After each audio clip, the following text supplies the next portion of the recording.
வாக்குத்தத்தமாக 1 தெசலோனிக்கேயர் 5 அதிகாரம் வசனங்கள் 23 24 வாசிக்கும்படி அன்பாய் கேட்டுக்கொள்கிறேன்.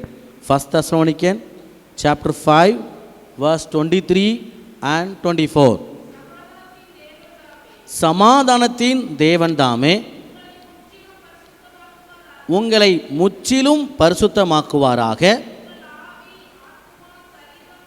உங்கள் ஆவி, ஆத்துமா, சரீரம் முழுவதும் நம்முடைய கர்த்தராகிய இயேசு கிறிஸ்து வரும்போது குற்றமற்றதாய் இருக்கும்படி காக்கப்படுவதாக. உங்களை அழைக்கிறவர் உண்மையுள்ளவர், அவர் அப்படியே செய்வார். இந்த வசனத்தை இந்த மாதத்தின் வாக்குத்தத்தமாய் உங்களுக்கு நான் தருகிறேன். சமாதானத்தின் தேவன் உங்களை முற்றிலும் பரிசுத்தமாக்குவாராக. ஆவி, ஆத்துமா, சரீரம் மூணும் ஏசப்பா வரும்போது எப்படி இருக்கணுமா? குற்றமற்றதாய் இருக்கணும். மூணாவது சொல்றாரு, உங்களை அழைக்கிறவர்னா உண்மையுள்ளவர், அப்படியே செய்வாராக. எப்படியே? மேலே சொன்ன அந்த 2 என்ன? உன்னை பரிசுத்தமாக்குவாராக, உன்னை குற்றமில்லாமல் காப்பாராக. இந்த மாதம் முழுவதும் தேவன் நமக்கு கொடுக்கிற ஒரு எச்சரிப்பின் ஒரு செய்தி என்னவென்று சொன்னால், அவருடைய வருகைக்கு நம்மளை ஆயத்தப்படுத்துகிற தேவன் நம்மளை பரிசுத்தமாக்கவும் ஆவி, ஆத்துமா, சரீரம் மூன்றையும் குற்றமில்லாமல் காப்பாராக. இந்த மாதம் முழுதும் நீங்கள் எப்படி ஜெபம்னு, ஆண்டவரே என்னை முற்றிலும் பரிசுத்தமாக்குவீராக, என்னுடைய ஆவி, ஆத்துமா, சரீரத்தை எல்லா குற்றங்களுக்கும் விலக்கி குற்றமில்லாமல் நீங்கள் என்ன செஞ்சுருங்கப்பா, என்ன காப்பாராக. அது கீழே சொல்லி முடிக்கிறார், அப்படியே செய்வாராக. ஆண்டவருடைய வருகையில் ஆவி, ஆத்துமா, சரீரம் மூன்றும் குற்றமில்லாததாக காணப்பட வேண்டும். அப்படி காணப்பட்டால்தான் இயேசு கிறிஸ்து வரும்பொழுது அவர் நம்மை சேர்க்கிற தேவனாக இருக்கிறார். அதுதான் மத்தேயு 24 அதிகாரம் 42 51 வரைக்கும் சுவிசேஷ பகுதியிலே வாசிக்க நம்ம கேட்டோம். இயேசு கிறிஸ்துனுடைய வருகையை குறித்து, எஜமானுடைய வருகையை குறித்து, நிலையாத நாளிலே வரக்கூடிய எஜமானின் வருகையை குறித்து நாம் பார்த்தோம். அந்த வருகையிலே நீங்களும் நானும் ஏசப்பா கூட போகணும் அப்படின்னா ஆவி, ஆத்துமா, சரீரம் பரிசுத்தமாக்கப்படவும் வேண்டும், குற்றமற்றதாய் காக்கப்படவும் வேண்டும். எப்படி? பரிசுத்தமாக்கவும் வேணும், அப்புறம் குற்றமற்றதாய் காக்க வேண்டும். அது செய்கிறவர் யாரா? சமாதானத்தின் தேவன். சமாதானத்தின் தேவன். ஒவ்வொரு மாதமும் வாக்குத்தத்தம், பயப்படாத, ஆசீர்வதிப்பேன், கூட இருப்பேன். இந்த மாதம் ஆண்டவர் சொல்கிறாரு, சமாதானத்தின் தேவன் உன்னை பரிசுத்தமாகவும் குற்றமற்ற ஒரு ஆவி, ஆத்துமா, சரீரமாக உன்னை காப்பதற்கு. ஏன் அப்படின்னா அவருடைய வருகையில் உங்களையும் என்னையும் சேர்ப்பதற்கு ஆயத்தப்படுத்துவாராக. இந்த சுவிசேஷ பகுதி, மத்தேயு சுவிசேஷ பகுதியை வாசிக்கும் பொழுது 5 காரியங்கள் எனக்கு மனதில் தென்பட்டது. There are 5 things when I was reading this gospel passage. முதல் காரியம் என்ன அப்படின்னா, வருகிற நேரம் தெரியாது, ஆனால் வருகைக்கு ஆயத்தமாகிற பொறுப்பு நமக்கு தெரியும். முதல்ல என்ன சொன்ன? ஏசப்பா எப்போ வாராருன்னு வருகிற நேரமும் நாளிகையும் யாருக்கு தெரியாது? இயேசுவுக்கே தெரியாது. நான் எப்போ வாரேன்னு எனக்கே தெரியாதுங்கிறார். We do not know when it will come or when he will come, but being prepared is our responsibility. The first thing just I want to present here, we don't know when he is coming, but being prepared in ourselves is our responsibility. அவர் எந்த நேரத்தில் வாராரு அப்படின்னு நமக்கு தெரியாது. அவர் எப்போ வந்துட்டு வராரு அப்படின்னு நம்ம இருக்கக்கூடாது. அப்படிங்கிறதுக்காக தான் அவர் வருகைக்கு ஆயத்தமாகிற பொறுப்பை யார்கிட்ட கொடுத்துருக்காரு? ஏசப்பாட்ட கொடுக்கல. வருகைக்கு ஆயத்தமாகிற பொறுப்பு யார்கிட்ட இருக்குது? உங்கள்கிட்டையும் என்கிட்டையும் தான் இருக்குது. There are many people, அவர் வாராரு வாராரு வாராரு, என்னைக்கு வாராரு? ஏசப்பா வாராரு. எங்கள் தாத்தா காலத்தில் சொன்னாங்க வாராருன்னு. எங்கள் அப்பாவும் சொன்னார் வாராரு வாராரு. நானும் சொல்லிக்கிட்டு இருக்கேன் இயேசு வாராரு வாரான்னு. என் மகனும் சொல்கிறான் இயேசு வாராரு வாராரு வாராரு. எப்பந்தான் வருவார்? when he will come. அவருடைய வருகையினுடைய அந்த தாமதம் நமக்கு இருக்கிற அந்த பொறுப்பை மறக்க பண்ணிடுது. அதைத்தான் ஆண்டவர் தெளிவாக சொல்கிறாரு, நல்ல வேலைக்காரனே, உனக்கு நான் சில பொறுப்புகளை கொடுத்துருக்கிறேன். நான் வர எஜமான் வர தாமதிக்குன்னு நினச்சி நீ பொறுப்பை நெக்லெக்ட் பண்ணிடாத. நீ இந்த பொறுப்பை நெக்லெக்ட் பண்ணிடாத. Yes, it is true that you don't know when I am coming, but being prepared, it's your responsibility. அதுக்கு என்ன காரியம் சொன்னார் தெரியுமா? ஒரே ஒரு கதை சொல்லிக்கார், அடிக்கடி சொல்லக்கூடிய காரியம், விழித்திருங்கள். என்ன சொல்லிக்கிறாரு? கர்த்தருடைய வருகையின் நாள் மறைக்கப்பட்டிருக்கு, ஆனால் நீங்கள் என்ன செய்யுங்க? எப்பவும் ஆயத்தமாகிறதுக்கு என்ன செஞ்சிருங்க? விழித்திருங்கள். அதான் மத்தேயு 24:42 சொல்லப்பட்டிருக்கு. ஆகையால் விழித்திருங்க. எந்த நேரத்தில் எந்த நாளிகையில் அவர் வருவார்னு அந்த நாளையும் நேரத்தையும் நீங்கள் அறியீர்கள். விழித்திருங்கள். அதான் சொல்றாரு, விழித்திருங்கள். அந்த நாளையும் நாளிகையும் அறியாதிருக்கிறபடியால் விழித்திருங்கள். அப்போ முதல்ல நான் விழித்திருங்கள்னு சொன்னதுக்கு காரணம் என்ன அப்படின்னா, நமக்கு எந்த டைமில் ஏசப்பா வராருன்னு தெரியாது. அதற்காக அவர் வரும்போது வரட்டும் அப்படின்னு நம்ம காத்திருக்காம இல்லை மறக்காம, ஆண்டவரே உடைய வருகைக்கு என்ன செய்யுங்கப்பா, ஆயத்தப்படுத்துங்கப்பா, உடைய வருகைக்கு என்ன ஆயத்தப்படுத்துங்கப்பா. அதுதான் தெசலோனிக்கே சபைக்கு சொன்னது போல, ஆவி, ஆத்துமா, சரீரம் 3 குற்றமற்றதான் நிற்கணும்.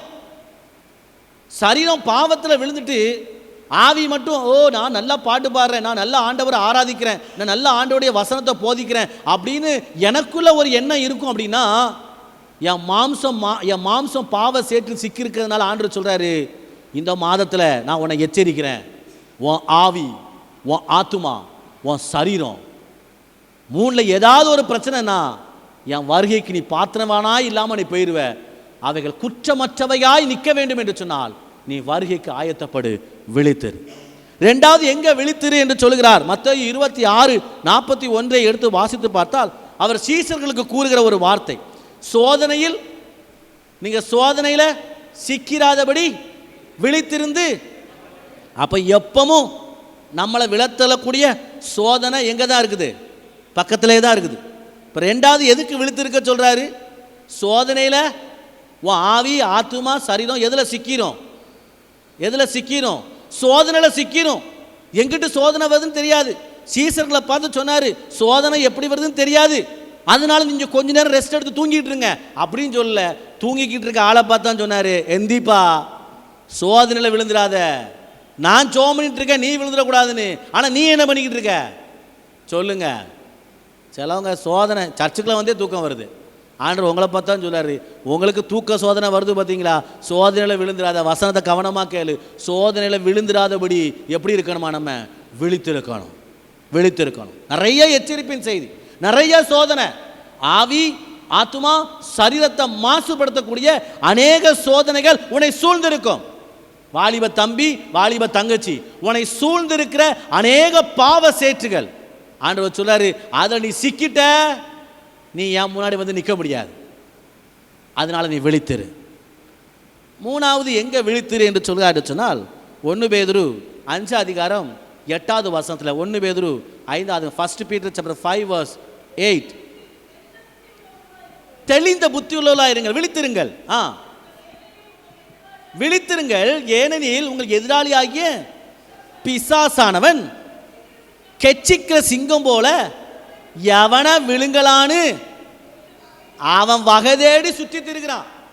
3வது பேதுரு மூலியமா விழித்திருங்கள் அப்படின்னு வசனத்தில் சொல்லப்பட்டிருக்க காரணம் என்ன அப்படின்னா, கெச்சிக்கிற சிங்கம் போல எவனை விழுங்கலாம், எங்க இவனுக்கு பிரச்சனையை கொண்டு வரலாம், எங்க இவனை கேவலப்படுத்தலாம், எங்க இவனை ஒண்ணுலாமாக்கலாம், எங்க இவனை நாசம் பண்ணலாம் அப்படின்னு யார் சுத்திக்கிட்டு இருக்காளாம்? கெச்சிக்கிற சிங்கம் போல பிசாசானவன் சுற்றி தேகிறான். சின்ன carelessness will lead you to somewhere you are the partner of the devil. கொஞ்சமாக நான் இடம் கொடுத்துட்டா போதும், கெச்சிக்கிற சிங்கம் போல சுற்றி திரிகிற சாத்தானின் தந்திரங்களுக்கு தப்பி பிழைக்கும்படி ஆண்டவர் சொல்றாரு, விழித்திருந்து ஜெபம் பண்ணுங்க, விழித்திருந்து ஜெபம் பண்ணுங்க. அவருடைய வருகை ரொம்ப ரொம்ப முக்கியம். முதல்ல சொன்ன அவருடைய வருகைக்காக விழித்திருங்க, மறந்துடாதீங்க, அசதியாராதீங்க. ரெண்டாவது நான் சொன்னேன், சோதனைக்குட்படாதபடி ஜெபம் பண்ணுங்க, விழித்திருங்க. மூணாவது நான் சொன்னேன், கெச்சிக்கிற சிங்கம் போல நம்ம நல்லா தான் இருக்கிறோம், பிசாசு நம்மளை விளத்தல்றதுக்கு நம்மளை சுற்றி சுற்றி வந்துக்கிட்டே இருக்கிறான், அவன்கிட்ட தப்பி போவதற்காக நம்ம என்ன செய்யணுமா, விழித்திருந்து ஜெபம் பண்ணணுமா. கடைசியா தெசலோனிக்க திருச்சபைக்கு அப்போஸ்தலனாகிய பவுல் எழுதும்போது 1 தெசலோனிக்கர் 5:6 சொல்வார், விழித்திருங்கள். 1 Thessalonians chapter 5 verse 6. ஆகையால் அவங்கள போல நீங்களும் தூங்கிடாம விழித்துக்கொண்டு தெளிந்தவர்களா. ஏன் இந்த தெசலோனிக்கருக்கு சொல்றாரு அப்படின்னா, யூ ஆர் கம்பேரிங் அதர்ஸ். அலட்சியத்தால் நீங்க மூழ்கிறாதீங்க. உங்களை சுற்றிலும் அலட்சியங்கள் சூழ்ந்திருக்கிறது.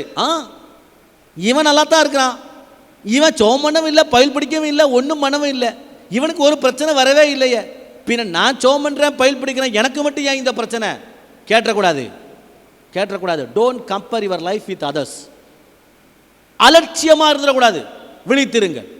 மற்றவங்கள பார்த்து அடுத்தவங்கள பார்த்து நம்ம விழுந்துடாதபடி, அடுத்தவங்கள பார்த்து எடறி போயிடாதபடி, அடுத்தவங்கள பார்த்து நிர்விசாரமாய் போவாதபடி நம்ம என்ன செய்யணுமா, விழித்திருங்க. நம்ம ஏதோ பரலோகத்தில் இருக்கலப்பா, பூமியில தான் இருக்கோம். எல்லாம் சுற்றிலும் இருக்கிற பிரச்சனைகள் மத்தியில் இங்கே சொல்ல மற்றவங்க தூங்குற மாதிரி அப்படின்னா, மற்றவங்க அசால்ட்டாக இருக்காங்கல்ல, அவங்க பரலோகத்துக்கு போகணும் எண்ணமே கிடையாது, அதனால அவங்க தப்பு பண்ணிட்டு போட்டோம். அவங்க பரலோகத்துக்கு போகணும் எண்ணமே கிடையாது, அதனால அவங்க கத்தட்டும், அவங்க சுத்தட்டும், அவங்க எங்கேயும் போட்டோம். ஆனால் நான் கர்த்தருடைய பிள்ளை, அவருடைய வருகைக்கு ஆயத்தமாக வேண்டும் என்று சொன்னால் அவங்கள மாதிரியே நான் அப்படியே மாறாம நம்ம என்ன செய்யணுமா, சொல்லி முடிங்க, விழித்திருக்கணும். அல்லேலூயா. கேட்குறீங்களா வசனத்தை? நிறைய தடவை நம்ம அடுத்தவங்கள பார்ப்போம், இவன் ஒன்றும் ஜெபம் பண்ணவே இல்லை, இவன் நல்லா தானே இருக்கிறான், பின்ன எனக்கு நான் மட்டும் என்னத்துக்கு கம்பேர் பண்ணிடாதீங்க. அவன் ஜெபம் பண்ணாட்டினாலும் நல்லா இருந்தாலும் அவன் நரகத்தை பார்த்து போயிட்டு இருக்கிறான். ஆண்டோடைய வருகையில் நம்ம எடுத்துக்கொள்ளப்படணும். இங்கே கஷ்டப்பட்டாலும் பரலோகத்தில் நல்லா இருக்கணும். பரலோகத்தின் தேவன் அவர் உங்களை பக்கத்தில் வச்சு அழகு பார்க்கணும் அப்படின்னா வசனம் சொல்லப்பட்டிருக்கு, அடுத்தவங்கள பார்த்து உலகத்தான பார்த்து உன் லைஃப்பை ஈக்குவல் பண்ணாத, உலகத்தான பார்த்து உன் லைஃப்பை கம்பேர் பண்ணாத. தெளிவாக சொல்லி முடிக்கிறாரு, அடுத்தவங்கள பார்த்து நீ தூங்கிறாத, விழித்தவனாய் இரு. அப்படின்னா என்ன அர்த்தம்? அலட்சியத்தால் மூழ்கிறாத. தேவன் நம்மளை ஜாக்கிரதை உள்ளவராக ஜெபத்திற்காக அழைக்கிறார். ரெண்டாவது நான் இதில் கற்றுக்கிட்ட காரியம் என்ன அப்படின்னா, ஆயத்தம் இல்லாதவன் இயேசுவை இழப்பான். The one who is not prepared, he will lose Jesus. யாருக்கு ப்ரிப்பரேஷன் இல்லையோ அவங்க ஒன்றை இழந்துருவாங்க. யாரை இழந்துருவாங்க சொல்லுங்க? ஆயத்தம் இல்லாதவன் யாரை இழந்துருவான்? ஏசப்பாவை இழந்துருவான். அதுக்கு உதாரணமாக தான் சொல்றாரு, for that he is giving example of thief. ஒரு திருடனை ஒரு உதாரணமாக சொல்றார். திருடன் வார நேரம் தெரியாது. திருடனை இயேசு மையப்படுத்துவதற்கு காரணம் என்ன தெரியுமா? அவன் எப்போ வாரான் அப்படின்னு தெரியாது. அப்படி தெரிஞ்சிருந்தா அவனை எதிர்கொள்வதற்கு நம்ம ஆயத்தமாக இருப்போம். அப்படி தானே? இப்போ ரீசெண்டாக சில திருட்டு சம்பவங்கள்லாம் நடக்கு அங்கே இங்கேயும். எப்படி சொல்லிக்கிட்டா வரான், ஃபோன் பண்ணி, ஹலோ 1 2 3 4 5 6 நான் உங்கள் வீட்டுக்கு வரேன் அப்படி சொல்லிட்டா வருவான் திருடன். சொல்லுங்கள், நான் முந்தானத்தை ஏதோ நான் சோஷியல் மீடியாவில் பார்த்துட்டு இருக்கும் போது ஒரு நகைக்கடையில் இவ்வளோ மிளகா பொடி எடுத்து ஒருத்தன் ஒரு அம்மா உட்காந்துருக்கு, அந்த முகத்தில் வீசிட்டு நகையை எடுத்துக்க வரும்போது அந்த அம்மா அலர்ட் ஆயிடுச்சு. அலர்ட் ஆகி தன் கையில் இருந்த எதையோ அவனை தூக்கி அவன் முகத்தில் தூக்கி வீசி கத்த அவன் என்ன செஞ்சிட்டான் சொல்லுங்க பார்க்கலாம். அந்த அம்மா கொஞ்சம் ஜாக்கிரதை இல்லாமல் இருந்திருக்கும் அப்படின்னா, இந்த நகைக்கடையில் திருடுறவங்களாம் வந்து பெரிய இது அவங்க சில இப்போலாம் நிறைய சிசிடிவி கேமராவுடைய ஃபோட்டேஜ் நீங்கள் பார்க்க முடியும். அப்போ திருடன் ஆண்டவர் என்ன சொல்றனா, ஏசு அவரை திருடன் சொல்லலை, ஒரு திருடனுடைய குணாதிசயத்தை அங்கே கொண்டு வரார். அவன் சொல்லிக்கிட்டா வாரான், அவன் அட்வர்டைஸ்மெண்ட்டா வாரான், அவன் அனௌன்ஸ்மெண்ட் பண்ணிட்டா வாரான். அப்படித்தான் என்னுடைய வருகையும் இருக்கும். அதுக்கு ஆயத்தம் தேவை. மூணு இடத்துல திருடனை போல இருக்கும், திருடனை போல வருவேன், அந்த நாள் திருடனை போல இருக்கும்னு புதிய ஏற்பாட்டில் சொல்லப்பட்டிருக்கு. ஒன்று வெளிப்படுத்தல் 16:15 சொல்லப்பட்டிருக்கு. Revelation chapter 16 verse 15, Matthew chapter 24 verse 24 இந்த இன்னைக்கு வாஸ்த வசனம், Then 1 Thessalonians chapter 5 verse 2. 1 Thessalonians 5:2, வெளிப்படுத்தல் 16:15 வாசித்த இன்னைக்கு சுவிசேஷ பகுதியில் நீங்கள் வாசித்து பார்த்தீங்க அப்படின்னா இந்த 3 இடத்துல மட்டும்தான் இயேசு கிறிஸ்து தன்னுடைய வருகையை ஒரு திருடனை போல இருக்கும் என்று சொல்கிறார். ஏன் திருடனை போல இருக்குன்னு சொல்கிறாரு? ஒரு 5 கோணம். 1, எதிர்பாராத நேரத்தில் வருவான். யாரும் எதிர்பாராமல் இருக்கும்போது, we don't know, we were all involving in some other work, we are engaged with many work. அதான் மத்தேயு சுவிசேஷ புத்தகத்தில் வாசிங்க, 2 பேர் மாவு அரைச்சிக்கிட்டு இருப்பாங்க, ஒருத்தன் எடுத்துக்கொள்ளப்படுவான், one will be taken, ஒருத்தன் கைவிடப்படுவான். அடுத்தாக்கில் 2 பேர் வயலில் இருப்பாங்க, அப்புறம் ஒருத்தன் எடுத்துக்கொள்ளப்படுவான், ஒருத்தன் கைவிடப்படுவான். ஏன் அப்படின்னா இதெல்லாம் எப்படி நடக்குன்னா எதிர்பாராத நேரம், unexpected time. we don't know when it will be happen. எப்போ ஏசப்பா வராங்கன்னு தெரியாது, அன்எக்ஸ்பெக்டட் டைம். எப்போது போலவே நான் சர்ச்சுக்கு வரேன் போகிறேன், சர்ச்சுக்கு வரேன் போகிறேன், சர்ச்சுக்கு வரேன் போகிறேன். பட் ஏசப்பா வரும்பொழுது நீங்கள் சர்ச்சுக்கு வந்தீங்களோ இல்லையோ, ஏசப்பா வரும்பொழுது ஏசப்பா கூட போகணும். ஆமேன்னு சொல்லுங்க. நான் போகணும் ஃபஸ்ட்டு. சொல்லுங்க, யார் போனோம்? இது உங்கள் வாழ்க்கைக்கு நீங்கள் தான் உத்தரவாதம். வாலிப தம்பி, வாலிப தங்கச்சி, உங்கள் வாழ்க்கைக்கு நீங்கள் தான் உத்தரவாதம். உங்கள் அம்மா அப்பா உங்க கூட வர முடியாது பரலோகத்துக்கு. உங்கள் அம்மா போயிடுவாங்க பரலோகத்துக்கு, உங்கள் அப்பா போயிடுவாங்க பரலோகத்துக்கு. will you go? நீங்கள் போக முடியுமா? எதிர்பாராத நேரத்தில் அவர் மனுஷகுமாரன் வருவாராம். 2, ரகசியமாக நடக்கும். Nobody notice. எப்போ நடக்குன்னு யாருக்கும் தெரியாம, லூக்கா சுவிசேஷம் சொல்லப்பட்டிருக்கு, யாருக்கும் தெரியாத நாள். அந்த நாளிகை யாருக்கும் தெரியாது, ரொம்ப ரகசியமா இருக்கும்.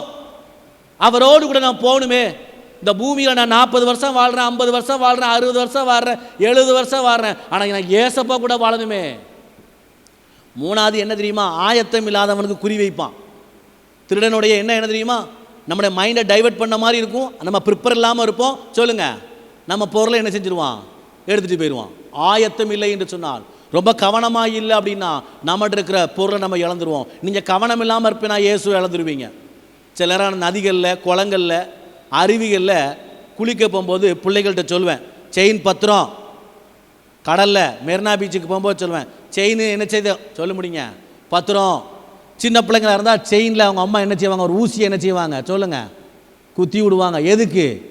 நீங்கள் ப்ரிப்பேர் ஆகிறீங்க, உங்கள்கிட்ட இருக்கிற ஒரு கோல்டை இணைஞ்சிடக்கூடாது. அப்போ ஒரு சின்ன ஒரு பொருளை, பத்திரம் பத்திரம், கூட்டம் நிறைய கூட்டம் போகுது, பத்திரம் நகை பத்திரம் சொல்கிறோமா இல்லையா? ஏன்? நீங்கள் ப்ரிப்பேராக இருந்தீங்கன்னா உங்கள் நகையை காப்பாற்றுவீங்க. நீங்கள் ப்ரிப்பேர் இல்லாமல் இருந்தீங்கன்னா நகை இல்லாமல் வீட்டில் வந்து நிற்பீங்க. அதுதான் இங்கே சொல்லப்பட்டிருக்கு. இயேசு வரும்பொழுது ஆயத்தம் இல்லாமல் இருப்பீங்கன்னா இயேசுவை இழந்துருவீங்க. இப்போ நகை போட்டிருக்க மாதிரி இருக்கும், ஏசப்பா இப்போ வச்சிருக்க மாதிரி இருக்கும். ஆனால் கூட்டத்தோட கூட்டமாக போகும்போது யார் போயிடுவா? சொல்லுங்கள் பார்க்கலாம். உங்கள்கிட்ட இயேசு போயிடக்கூடாது. ஆயத்தம் ரொம்ப ரொம்ப முக்கியம். ஆயத்தம் ரொம்ப முக்கியம். திடீர்னு முன்னறிவிப்பு இல்லாமல் வாரவன் தான் திருடனுடைய குணம். முன்னறிவிப்பு இல்லாமல், வித்தவுட் கிவிங் எனி நோட்டீஸ். அப்படி தான் இயேசுனுடைய வருகை இருக்கும். எந்த விதமான அறிவிப்பு இருக்காது. மெஸ்ஸியா வரும்பொழுது வந்துட்டேன் வந்துட்டேன் வந்துட்டேன் அப்படி சொல்லிட்டு வரமாட்டார். புரிஞ்சா உங்களுக்கு? நம்ம கட்சி தலைவர்கள் வரும்போது 1 கிலோமீட்டர் வரைக்கும் வேடி, 1 கிலோமீட்டர் வரைக்கும் வண்டி போகுது. அப்போமே தெரிஞ்சிடும் எங்கே வராரு தலைவர், நம்ம தேடுறோம். அந்த மாதிரி ஏசப்பா ஒரு 15 கார்லையும் முன்னாடி 2 காரு, பின்னாடி 2 காரு, ஒரு 30 வண்டி, இப்படிலாம் வரமாட்டார். வசனம் சொல்லப்பட்டிருக்கு, திடீரென்று அவருடைய கவனம் இல்லை எனில் நமக்கு இழப்பு நேரிடும். பாதுகாப்பு இல்லாத ஒரு வாழ்க்கை, இயேசு இல்லாத ஒரு வாழ்க்கை நம்மளை கொண்டு வந்து நரகத்தில் கொண்டு வந்து சேர்த்துடும். அதனால தான் விழித்திரு விழித்திரு என்று சொல்கிறேன். 3வது ஞாபகப்படுத்துகிறேன், பாராட்டு பெறுகிற ஊழியக்காரனாக இருக்கணும். Should be appreciate by God. நம்ம செய்கிற எல்லாத்துக்கும் அப்ரிசியேஷன் உண்டு. இந்த பூமியில் உங்களை யாரும் பாராட்டாமல் இருக்கலாம். இந்த earth maybe nobody will be appreciating you. What ever you are doing, nobody May appreciate. ஒரு புல்லை புடுங்கினா கூட யாரும் அப்ரிசியேட் பண்ண மாட்டாங்க. ஒரு செருப்பு எடுத்து நவுட்டி வச்சா கூட யாரும் அப்ரிசியேட் பண்ண மாட்டாங்க. ஐயோ நான் கஷ்டப்பட்டு, ஐ ஆம் so hard, I am working very hard, nobody is appreciating me. No need appreciation in the world. உங்களுக்கு அப்ரிசியேஷன் எங்கே கிடைக்கும் அப்படின்னா பரலோகத்தில் கிடைக்கும். பரலோகத்தில் கர்த்தர் உங்களை பாராட்டணும். You know we should appreciate by God. ஆண்டவரால் புகழ்ச்சியை பெறணும். 1 கொரிந்தியர் 4:5 வசனம் சொல்லப்பட்டிருக்கு, அவனுக்குரிய புகழ்ச்சி தேவனால் உண்டாகும். 1 கொரிந்தியர் 4:5 வீட்டில் போய் வாசிங்க. என்ன மொத்தமே 20 நிமிஷம் தான். 1 கொரிந்தியர் 4:5 சொல்லப்பட்டிருக்கு. அவனவனுக்குரிய புகழ்ச்சி. கடைசியில் என்ன சொல்லப்பட்டிருக்கு? வாசிமா அந்த வசனத்தை 4:5. அவன் அவனுக்கு அவருடைய வருகையில் அவனுக்குள்ள புகழ்ச்சி யாரால் உண்டாகும்? தேவனால் உண்டாகும். He should appreciate us. அங்க ஜானக்சன் ஃபாதர் உங்களை பாராட்ட மாட்டாரு. ஏன்னா அவரே லைன்ல நிக்காரு. நம்மளை பாராட்டு வாங்க மாட்டாங்களா, பாராட்ட மாட்டாங்களான்னு. நான் உங்களுக்கு எங்க ரெக்கமெண்டேஷன்? பரலோகத்தில் நோ ரெக்கமெண்டேஷன்.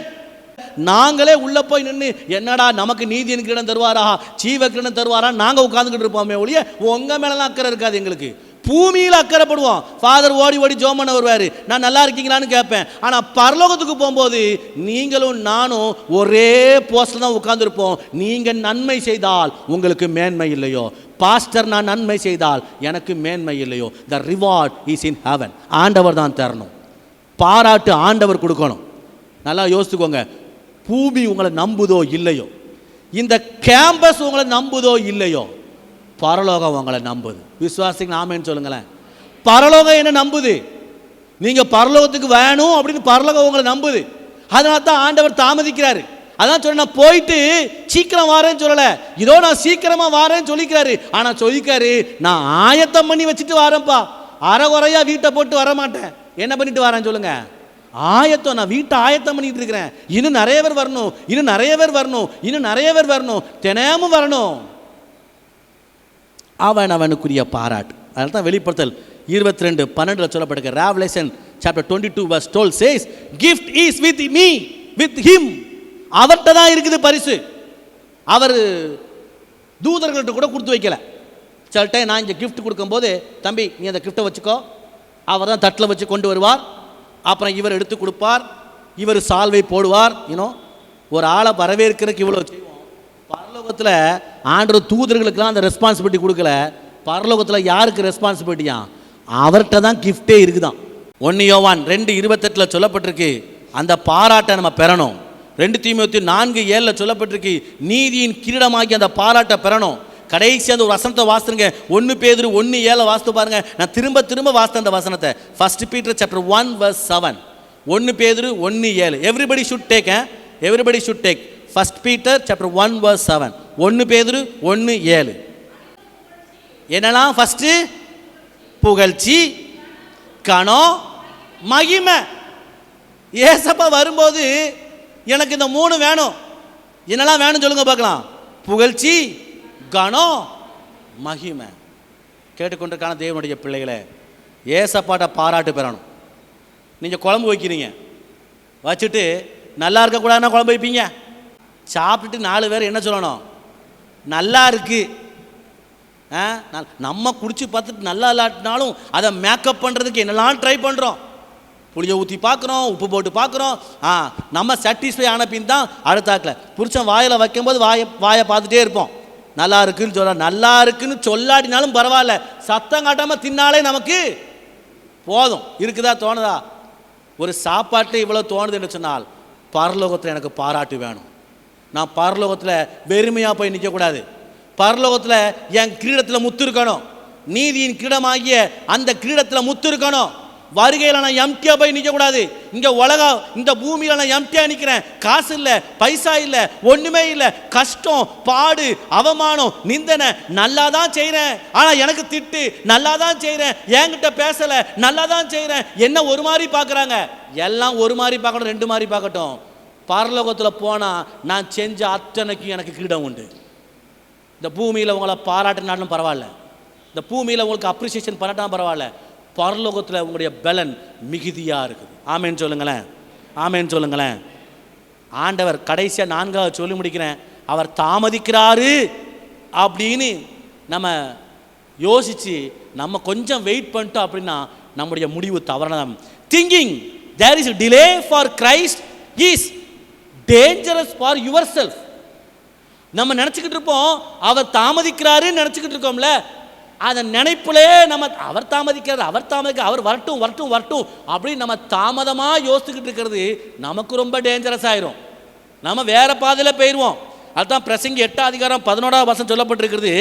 பிரசங்கி 8:11, பிரசங்கி சாப்டர் 8:11, எக்லிசியாஸ்டஸ் சாப்டர் 8:11, சபுபதேஸ் 8:11. ஆ ஆ துர்க்கிரியைக்கு தக்க தண்டனை சீக்கிரமா வராததுனால மனுப்புத்தருடைய இருதயம் பொல்லாப்பு செய்யறதுக்கு வேக வேகமாக இணைஞ்சிட்டு இருக்குது, துணிகரமாயிட்டு இருக்குது. நான் ஒரு தப்பு பண்ணேன், எனக்கு உடனே தண்டனை இல்லை. நான் ஒரு தப்பு பண்ணேன், எனக்கு உடனே தண்டனை இல்லை. பிரசங்கி சொல்றாரு, உடனே தண்டனை கிடைக்காதனால ஏதோ நான் பெரிய ஆளு நான் நினச்சிட்டு இருக்கக்கூடாது. அது தப்புக்கு மேலே தப்பு, தப்புக்கு மேலே தப்பு, தப்புக்கு மேலே தப்பு. நான் துர்க்கிரியையே செய்து கொண்டு இருக்கிறேன். பிரசங்கி மிக தெளிவாக எழுதியிருக்கிறார். அப்போ நான் தாமதம் பண்ணுறாரு, ஆண்டவர் தாமதம் பண்ணுறாரு அப்படின்னு அலட்சியமாகவோ, ஆண்டவர் தாமதம் பண்ணுகிறார் என்று சொல்லி அநியாயமாகவோ, ஆண்டவர் தாமதம் பண்ணுகிறார் என்று சொல்லி உலக சிற்றின்பத்தினாலேயோ நாம் சிக்கி விடாதபடி வசனம் இங்கே சொல்லப்பட்டிருக்கு. இனி சிலவங்க அந்த மாதிரி டைப், 2 டைப்பாக இருக்காங்க. ஒன்று பிரசங்கி 8:11 வாசித்தீங்க. என்ன அப்படின்னா, அவங்க செஞ்சுட்டு அவங்களுக்கு பனிஷ்மெண்ட் தரல, பனிஷ்மெண்ட் கிடைக்கல. ஒரு தப்பு பண்ணி ஒரு பனிஷ்மெண்ட் கிடைச்சிச்சு அப்படின்னா திரும்ப அந்த தப்பு செய்கிறதுக்கு பிள்ளை என்ன செய்யும் சொல்லுங்க? யோசிக்கும். தப்பு செஞ்சா குழப்பம் இல்லை, சின்ன பையன் தானே, சரியாயிருவான் அப்படின்றீங்கன்னா அவன் தப்பை என்ன செய்ய மாட்டான். நிறைய பேரண்ட்ஸ் தப்புக்கு துணை போவாங்க, தப்புக்கு துணை போவாங்க. ஆமாம், தப்புக்கு துணை போவாங்க. You should not do that, should not do that. ஸ்கூலில் போய் டீச்சர்கிட்ட ஆர்கியூ பண்ணுறது, தப்புக்கு துணை போகிறது. No, we should not do that. நம்ம பிள்ளைங்க தப்பு பண்ணாங்க அப்படின்னா, டீச்சர் தண்டிச்சாங்கன்னா டீச்சரை பார்த்து என்ன செய்யக்கூடாது, கேள்வி கேட்கக்கூடாது. நம்ம என்ன செய்யணும்? வெரி குட், வெரி குட், நல்லது தான், இன்னும் 2 அடி போடுங்க டீச்சர் அப்படி நம்ம என்ன செய்யணும் சொல்லுங்க பார்க்கலாம். நம்ம சொல்லணும். ஓகே, சொல்கிற அர்த்தம் புரிஞ்சா உங்களுக்கு? அப்போ தான் அவனுக்கு தோணும் தப்புக்கு என்ன உண்டு, தண்டனை உண்டு. டீச்சர் அடித்தாங்கன்னா நீங்கள் முதலாக வந்து என் பிள்ளையை நீ எப்படி அடிக்கலாம் அப்படின்னு கேட்டிங்கன்னா உங்கள் பிள்ளை தான் இருக்கல மக்கு பிள்ளையாக இருக்கும். கடைசி சீட்டில் உட்கார வச்சுருவாங்க, யாரும் கண்டுவிட மாட்டாங்க. நீ படிக்காமல் போ, எனக்கு என்ன, 8ஆம் கிளாஸ் வரைக்கும் உனக்கு ஆல் பாஸ், 8க்கு அப்புறம் நீ இணைஞ்சிருவ, அவ்வளோதான், உன் கல்விமான் அறிவே போயிடும். அப்போ இந்த வசனத்தின் அடிப்படையில் தாமதிக்கிறாரு அப்படின்னு நான் தப்புக்கு மேலே தப்பு செய்யாதபடி நம்ம தீமையிலேருந்து விலகணுமா. அதான் 2 பேதுரு 3:4 சொல்லப்பட்டிருக்கு. அவர் வருவாரு வருவாரு வருவாருன்னு சொன்னீங்களே, அந்த வாக்கு தத்துவம் எங்கே? நிறைய பேர் நிர்விசாரம் ஆறதுக்கு காரணம் என்ன? 2 Peter chapter 3:3 says, you know, he will coming, he will be coming, he will be coming. எங்க இருக்கு வாக்கு தத்துவம்? எங்க ஆண்டவர் வாராரு வாராரு வாராரு வாராருன்னு சொல்றீங்களே, எங்க வராரு? கேட்டுக்கொண்டிருக்கிற என் தேவ ஜனங்களே, எஜமான் வரும்பொழுது ரொம்ப கடுமையாக இருக்கும். அதில் நான் தப்பி நான் முடிவு, அதான் நான் எழுதி வச்சுருக்கேன். இயேசு கிறிஸ்து சொன்ன ஒரு வசனம், லூக்கா 21:36. நம்ம எல்லாரும் சேர்ந்து வாசிங்க. Luke chapter 21:36. we will all read together. Okay, Luke chapter 21. எல்லாரும் பின்னாடி இருந்து முன்னாடி வரைக்கும் சின்ன பிள்ளைங்க எல்லாரும் எடுத்துருங்க. லூக்கா எழுதின சுவிசேஷ புஸ்தகம் 21ஆம் அதிகாரம் 36வது வசனம். Saint Luke chapter 21:36. we will all read together. ஆயகம் மில்கர் படையங்க. 21:36 வாசிக்கலாமா? வாசிங்க.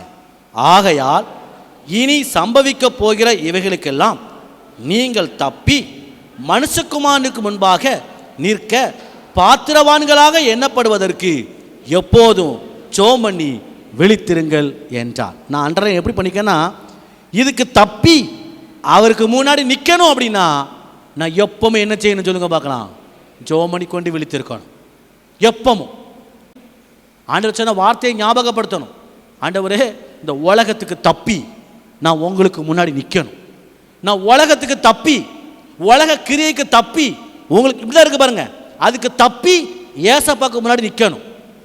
நிற்கிறதுக்கு பாத்திரமான இருக்கணும்னா நான் எப்பவும் ஜெபம் பண்ணிகிட்டே இருக்கணும். என்ன செய்யணும் சொல்லுங்க பார்க்கலாம்? வேலை செய்யும் போது, வீட்டில் வேலை பார்க்கும் போது, பாத்திரம் கழுவும் போது, வயலில் வேலை பார்க்கும் போது, கம்பெனியில் வேலை பார்க்கும் போது, எங்கேருந்து வேலை பார்த்தாலும் உங்கள் மனசில் ஒன்றே ஒன்று இருக்கணும், நான் ஏசப்பா பிள்ளை, நான் ஏசப்பாட்ட ஜெபம் பண்ணிட்டே இருக்கணும். அப்படி ஜெபிக்கிறவங்களை கர்த்தர் பரலோகத்துக்கு சொந்தக்காரலாம் மாற்றுவான். தேவன் இந்த இறை வார்த்தை மூலியமாய் உங்களை ஆசீர்வதிப்பாராக.